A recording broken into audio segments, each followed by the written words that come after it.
नमस्कार माझ्या शेतकरी बांधवांनो, सोलापूर कांदा मार्केट ब्लॉग, सोलापूर कृषी उत्पन्न बाजार समितीमध्ये आपलं स्वागत आहे।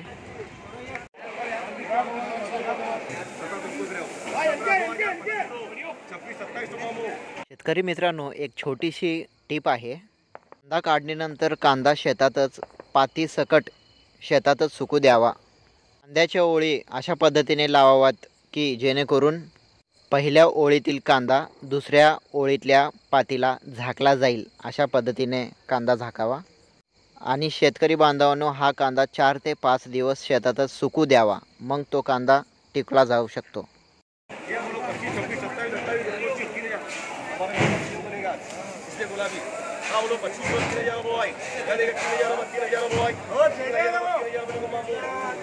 तर शेतकरी मित्रांनो, तुम्ही लाईव्ह लिलाव पाहिलात आणि शेतकरी मित्रांनो, तुमचा कांदा या महिन्यापर्यंत किंवा पुढच्या महिन्यापर्यंत कधी येणार आहे तेवढं कमेंट करून कळवा आणि येताना व्हिडिओ बघून येऊ शकता, म्हणजे तुम्हाला अंदाज कळू शकतो की मार्केटमध्ये काय भाव चालू आहे। याच्यासोबत व्हिडिओ संपवतो। लाईक करा, सबस्क्राईब करा, भेटू पुढच्या व्हिडिओमध्ये।